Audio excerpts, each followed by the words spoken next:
My God, I hate drugs. Bureau of Immigration denies the appeal of Australian nun Patricia Fox to stay in the country, but her lawyer says she is ready to bring her case to the Justice Department. The Philippine General Hospital closes its emergency room starting June 1st to pave the way for renovation. And live on New Day, we have the newly crowned winners of Miss Earth Philippines. Australian nun sister Patricia Fox is not giving up the fight, despite the Immigration Bureau's denial on her appeal to reinstate her missionary visa. In a 3-page order signed May 17th, the Immigration Bureau's Board of Commissioners reaffirmed its order forfeiting the visa of Sister Fox and ordering her to leave the country. Immigration Commissioner Jaime Morentes says the order is final and executory, and they will no longer entertain another appeal. The board also dismissed Fox's assertion that the Bureau forfeited her visa without due process, and that allegations she engaged in political activities were not backed with solid evidence. Fox's lawyers say the nun will not yet leave the country and that they will exhaust all available legal remedies to challenge the immigration order.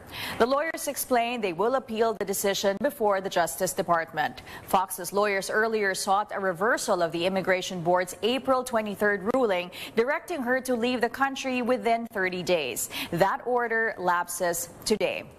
CNN Philippines interviewed Sister Fox earlier this month, and she made an appeal to the president to reconsider her situation.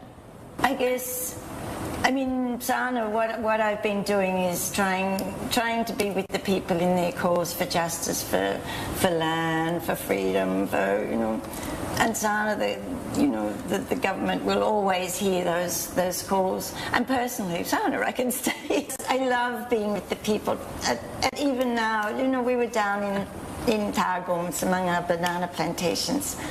2 years ago, I went down there again because they wanted their land back from the agri-business venture agreement, and it wasn't benefiting, like Hacienda Luisita with the stock distribution. They weren't benefiting. Kaya gusto nila, kukunin ang lupa nila. At that time, binaril ang mga kanyan. Now, bumalik sila, mga 2 years, 3 years lang. Yeah. Ay, may mais na, may mga iba't ibang gulay. And they look, mahirap pa rin, pero there's a different, parang masaya sila. Pakiramdam nila. Oo, kaya yan ang mga magandang alaala. Oo.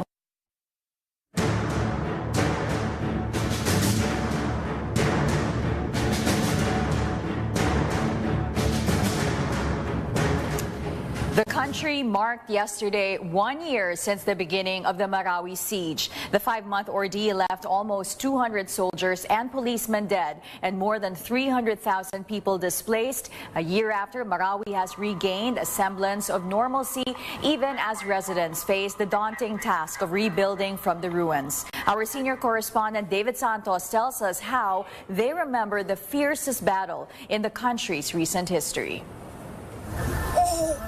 If the siege in Marawi had a face, this is how she would look like now.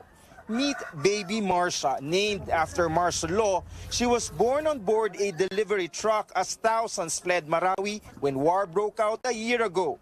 Like thousands of displaced residents, Marcia's family continues to live in makeshift shelters, still relying on aid donations to get by.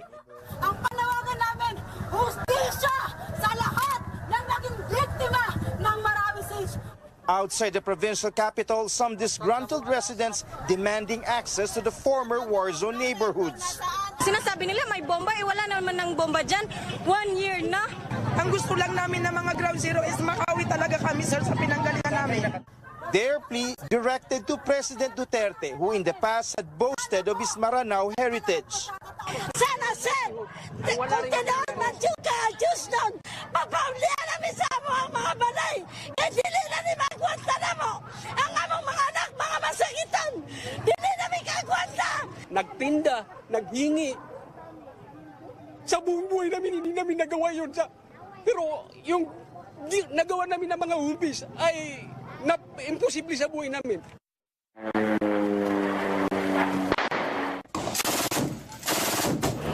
A A year after the siege, the country's longest and most brutal in recent history, Marawi takes time to look back. We spoke to a former Maute member who was recruited to join the conflict but chose to abandon the group weeks later. He now feels sorry for what he and the Maute have done. Pinanindigan namin yung paniniwala namin, pero mali pala. Nagsisi kami talaga. Walang closure po kung walang justice. Marawi Mayor Mahul Gandamra welcomes government support for surrendering Maute members. But the group's remaining leaders, he insists, should be held criminally liable. At kung makikita natin na mas nabibigyan pa natin na pagtutuunan natin ng pansin yung mga taong sumira dito sa Marawi City, ay talagang magkakaroon ng demoralization. Much of Marawi City's center still lies in ruins, even if life has begun to emerge once again in outlying areas. Like most historic cities, Marawi has its own unique culture and identity. 5 months of fierce battle has destroyed so much more than just the landscape. In Marawi City, David Santos, CNN Philippines.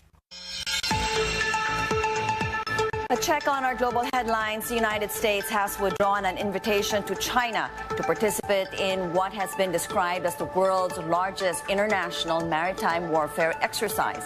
A Pentagon spokesman said in a statement that China's behavior is inconsistent with the principles of the Rim of the Pacific exercise. A U.S. official says the decision to withdraw China's invitation was made by Defense Secretary James Mattis in coordination with the White House. That's after Beijing's recent deployment of missile systems and the first landing of a Chinese bomber aircraft in the South China Sea. China responded to the decision, saying that the move by the U.S. is unconstructive and unhelpful. The search for Malaysia Airlines flight MH370 will end next week after more than 4 years. The search cost tens of millions of dollars but yielded no clue of what happened to the ill-fated plane. Malaysia's cabinet agreed to a request by the U.S. company operating the search to extend the hunt until May 29. Malaysia says there will be no more extensions after that. The Malaysian Airlines flight disappeared in 2014, carrying 239 people from Kuala Lumpur to Beijing. It has become one of the world's biggest aviation mysteries. And Facebook CEO Mark Zuckerberg met with one of the world's most tech-savvy world leaders, French President Emmanuel Macron. Zuckerberg is in Europe to talk about strict new data privacy regulations across the continent being rolled out this week. On Tuesday, he apologized to the European Parliament for the way his company has handled fake news and election meddling. And we go more in depth on these global headlines later on. The equivalent strength. So again, this is a big concern with amounts of heavy rainfall in that region, because what happened over the weekend, only the third time to have a cyclone actually develop in the Gulf of Aden since 1968, and we've never had one this far to the west. Devastating. 700,000 have been displaced, over 24 fatalities, 24 are missing. In the farmlands, over 700 farms destroyed. So again, our thoughts and prayers are with them, and will continue to be in Southwest Asia as the next cyclone makes its way there. Have a great day, everyone. Drink plenty of fluids. You're looking at a high of about 37 in Manila today. We'll see you again tomorrow. That's meteorologist Tom Sater giving us the regional forecast straight from the CNN Global Headquarters in Atlanta.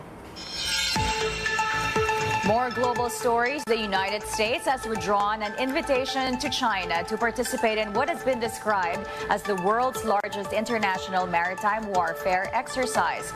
A Pentagon spokesman said in a statement that China's behavior is inconsistent with the principles of the Rim of the Pacific exercise.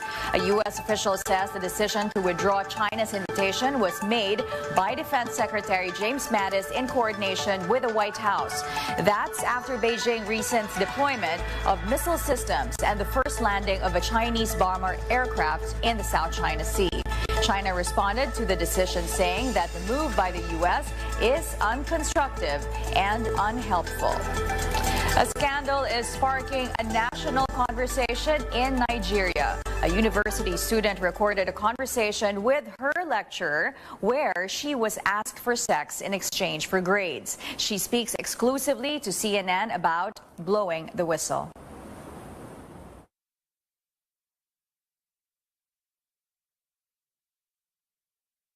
We actually edited the book together till 6 p.m. Then the next thing he told me was, "Can you date me?" I was like, "No."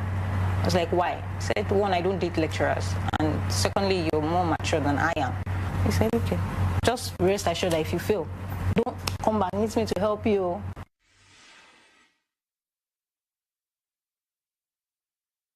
I gave you an opportunity and you missed it. So I didn't miss any opportunity. You do it next year. Is that how you want to do? If we not 5, our agreement is 5. Because of, is it B you want to give me or E? No. So why would it be 5 times that you will not come in? That's what I would. So, you know what? Let me save it.